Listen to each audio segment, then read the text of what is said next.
players, and because of, like you said, the past history of people on TV, people of color not getting opportunities. That's a reality to it. Like, you're not going to get this job.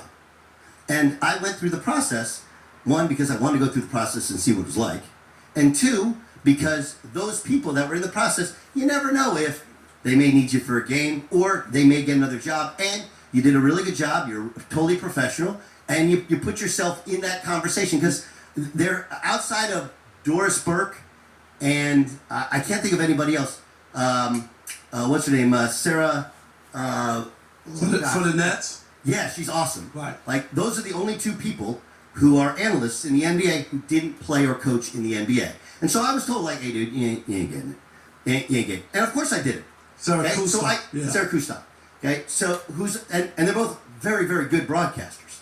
Okay, but I was told I wasn't getting it. So I do know what that's like. I do understand. Doug, this is the issue that I have. And I think it's the arrogance of this. You say that you didn't get the job even though you're better than the person because I believe it's a subjective profession. Okay, it is very subjective. I'm definitely more accomplished. Okay. I've definitely done it for longer. I think that I'm better. But this is what I've heard my whole life. Anybody who's white who doesn't get a job is because they got to hire black people or they got to do minority hiring.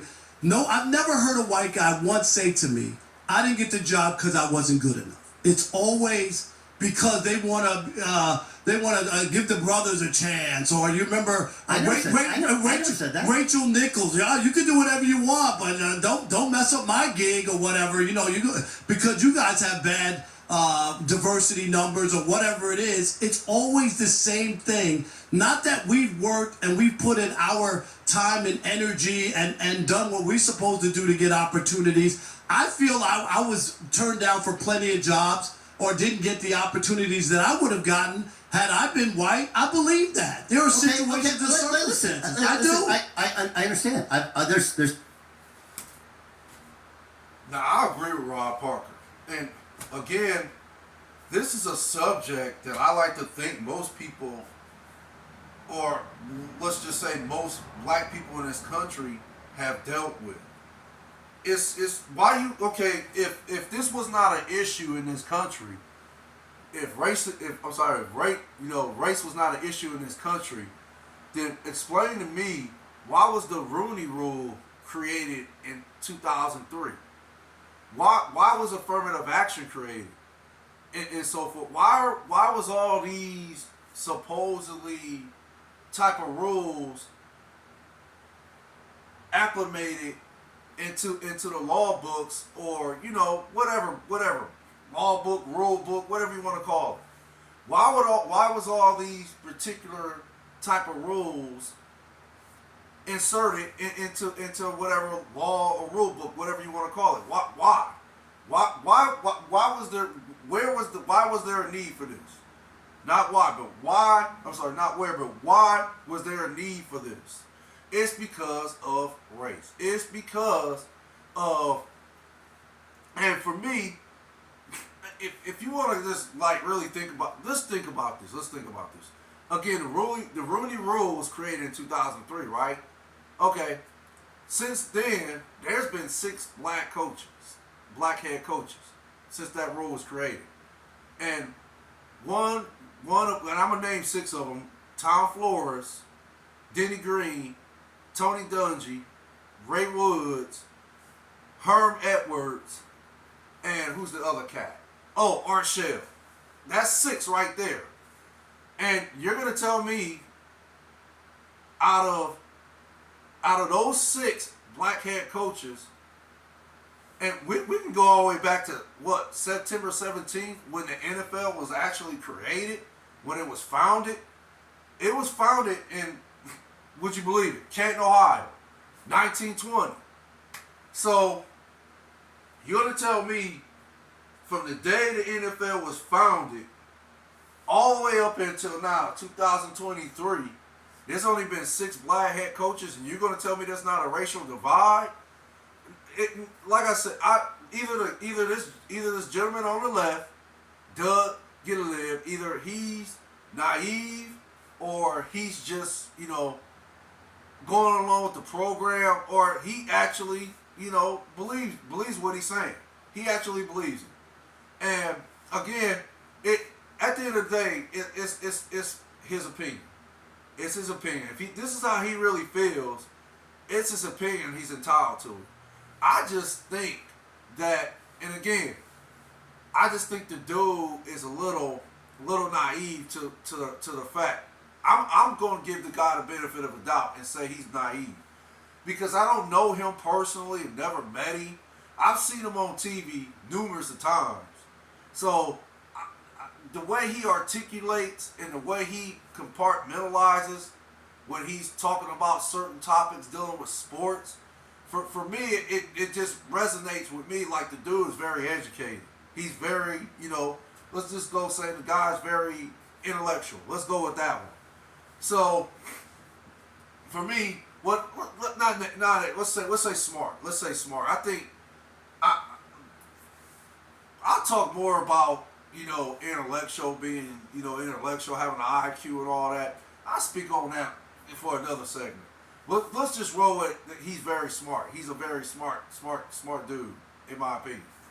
So, for a guy like that to say what he's saying in this particular debate between the other gentleman, Rob Parker, it just makes me look at it and say that, how is this even possible that you're saying these things about, the racial divide in the NFL? We're not even going to talk about the country. We already know that. I like to think most people know that. But, in some instance, you can just, it's just obvious to the eye what's going on. And in the NFL, I feel it's just that. It's obvious that you can see it. And I just pretty much went on all the way back to September the 17th, 1920. Canton, Ohio, when the NFL was founded. Now you tell me from that day how many black head coaches was hired. And then even with the Rooney Rule that was implemented in 2003. Okay, well, how many black coaches was hired after that? I counted 6. Now, if I'm missing something, then okay, I'll revisit this later and I will, apologize, and I will be I will come out and also say that, hey, I made some mistakes and I should have known better. I should have did my homework more. But again, the little homework I've done and what my eyes is telling me, I just don't see enough black head coaches in the NFL. And yeah, for me, that is signaling a racial divide. That's signaling to me that, and if you really want to do the numbers, fine. But if you ask, I would like to, I mean, it would be nice to be in front of somebody else that knows, that has experience in this. I'm talking about a professional head coach on the NFL level, or we can even go to college. Some of them guys. I would like to ask one of them and see what kind of answer I would get as far as do you think there's a racial divide in the NFL as far as hiring black coaches? And I would like to also bring up to their attention, is the NFL predominantly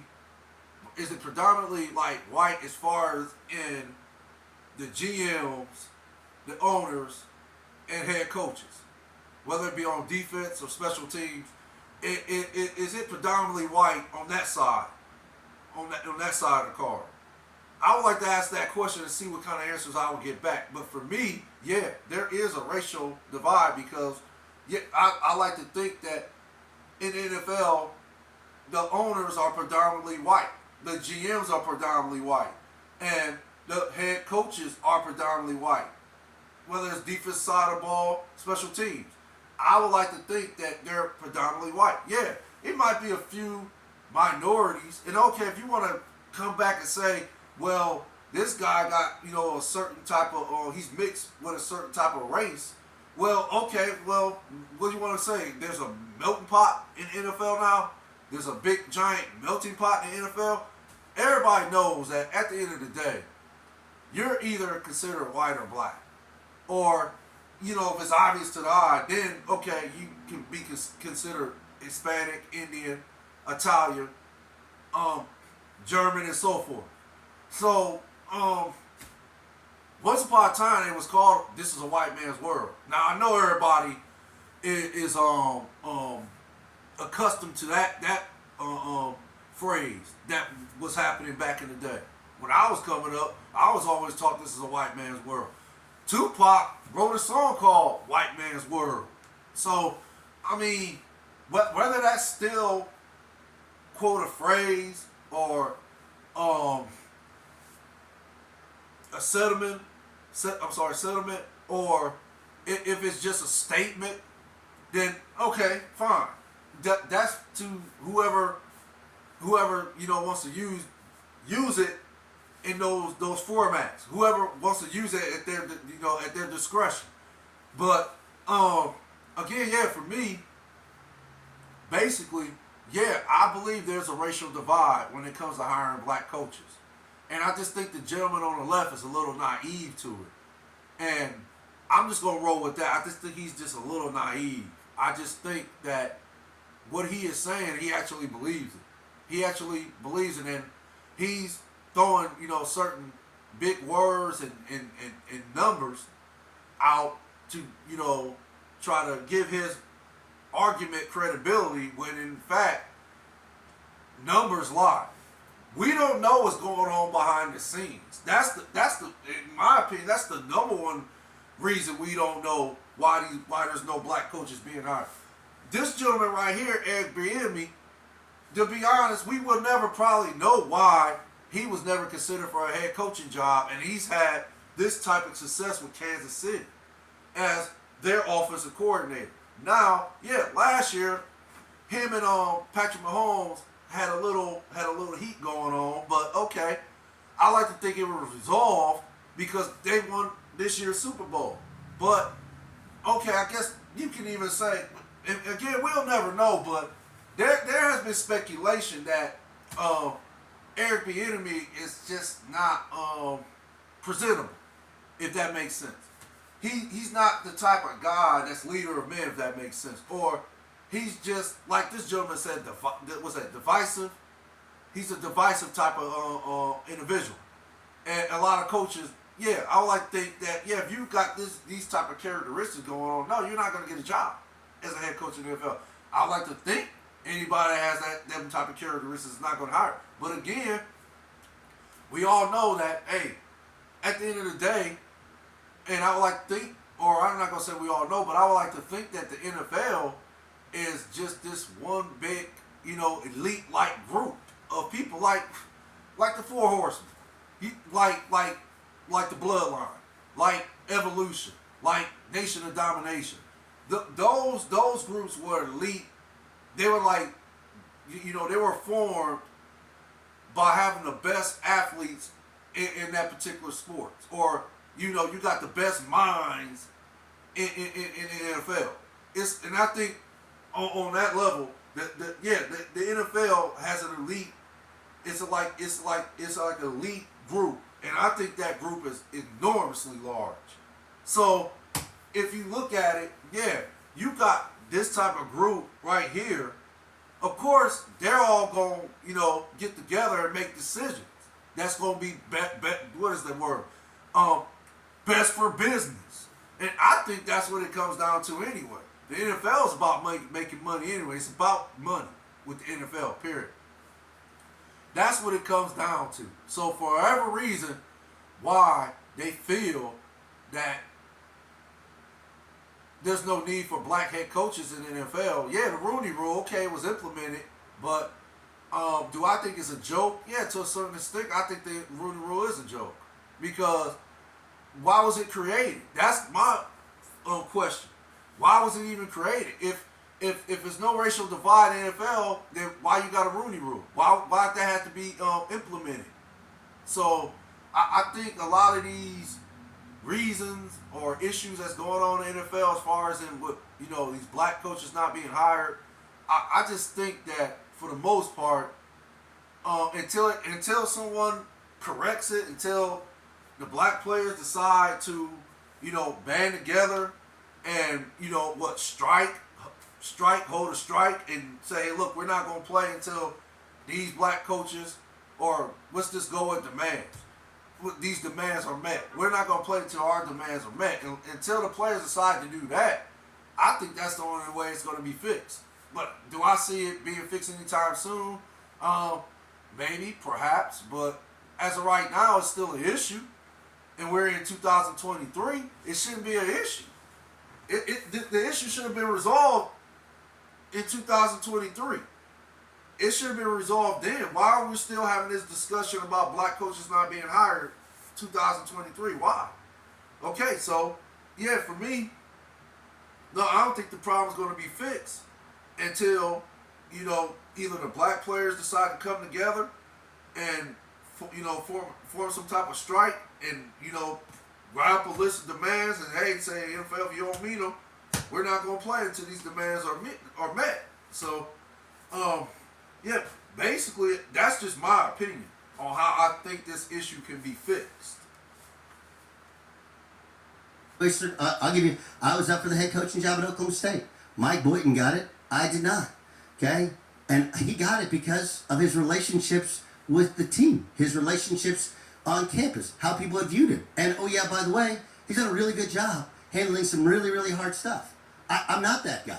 You ask me, I truly believe. I think I'm. That's how I operate. I think I'm good enough. I know I'm good at what I do, and I'm more accomplished than him.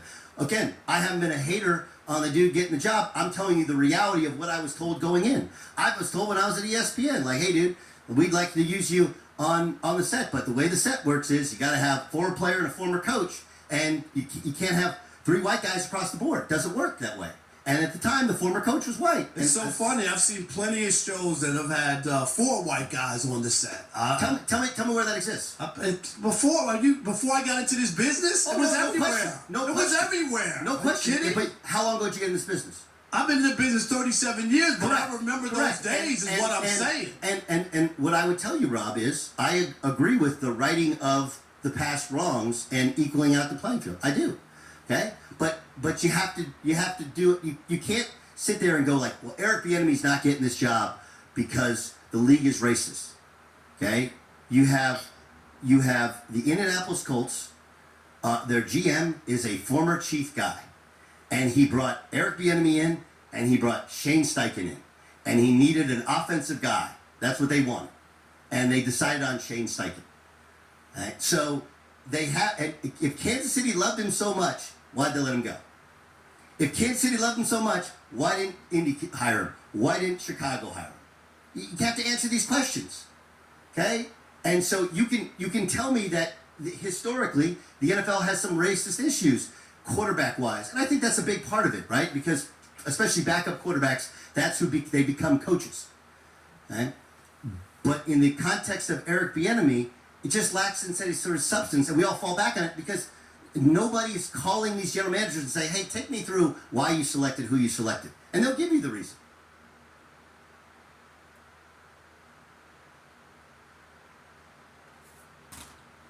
Basically, as I close with this discussion, the gentleman said to the left, Doug Gillett, he basically said that, okay, yeah, I felt more qualified when supposedly another I'm assuming a gentleman from a different race was considered for the head coaching job that he was discussing a few minutes, not too long ago. I would like to think that, okay, yeah, and I agree with Rob Parker. Yeah, most Caucasians do say that. Most Caucasians look at affirmative action and the Rooney Rule as a smack to their face because they feel that they're, more qualified. And they also feel that black people can't perform the job, basically. They can't, work at a level that consists of success, that can, generate, revenue for the company. They feel that black people can't do things like that. I'm not saying all Caucasians feel this way, but I would like to think most do feel that way about black people when it comes to these type of positions that can generate money for the company. So, yeah, they feel that any black person that actually gets that type of a job, they feel like, oh, you only got the job because of affirmative action. Oh, you only got the job because, oh, we had to hire you because you're black. And so forth. So I do believe that still exists. Yeah, it wasn't running rampant back in my days and before I was even born. Of course it was. Everybody knows that. I would like to think everybody knows that, man. I mean, hey, I like to think I'm not living in no bubble. I like to think that can't recognize what's going on around me. I think I've always been able to recognize what's going on around me. But yeah, I think most Caucasians feel that way. When a black person gets a job, they feel like, oh wow, I got more qualifications than this guy. How you gonna hire this guy, this black man? How you gonna hire him over me? And I've been in this company for like 10 years, and he's just not coming into the company. And you hiring him, and you giving him a promotion in what, 4 or 5 months? And I've been here for 10 years, and oh, I know I'm more qualified than this guy and so forth. Well, okay, why can't it be the black guy? Why can't it be the black guy?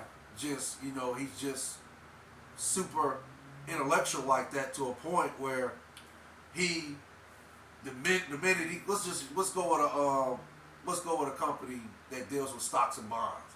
Okay, let's say he comes in and all of a sudden the company was at its lowest, right? And then all of a sudden this dude not only generates enough money to put the company on top, but he's breaking records, and he's done this in a span of 4 or 5 months. So why would you not give him a promotion? The Caucasian guy that's been here for 10 years, well, for one, he's never broken any record as far as in, trying to generate money for the company. He's broken no records. He's just been an average Joe at the job. And in some instance, hey, he could have not, put in the work because, oh, I'm here, I'm working, I'm making the money. Why should I have to work hard? I don't have to work hard. I'm already in the company. They can't fire me as long as I come in and do average work. They're not gonna fire me. So okay. But you're gonna be mad at the black man who comes in and just, like I said, he's just breaking all kind of records, generate, record breaking money for the company.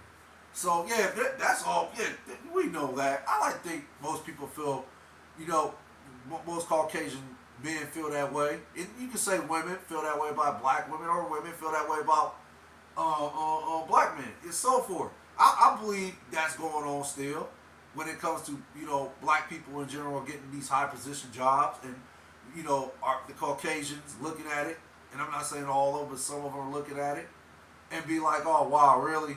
You're gonna hire this person? You're gonna hire this person over me, and I got more qualifications than this person?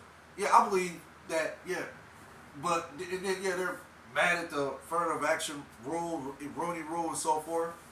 So yeah, I believe that. And then a question was also asked: have you even talked to any of the owners or the GMs about why Eric B. Enemy was not considered for the head coaching position for their teams? Well, of course they're going to tell you they're going to tell you their side of the story. It's always two sides to a story. So they're going to tell you their side of the story. They're not going to actually, I like to think that they're not going to actually come out and tell you the truth why. They're not going to give you the exact reason why they don't want to hire this man. For every reason why he's not being hired as a head coach, like I said, we'll never know. But to ask that question, have you talked to any of the owners and the GMs about why they didn't hire Eric B. Enemy? Well, of course, if I talk to them, they're going to tell me what they want me to hear. They're not going to actually tell me why they didn't hire this man, really.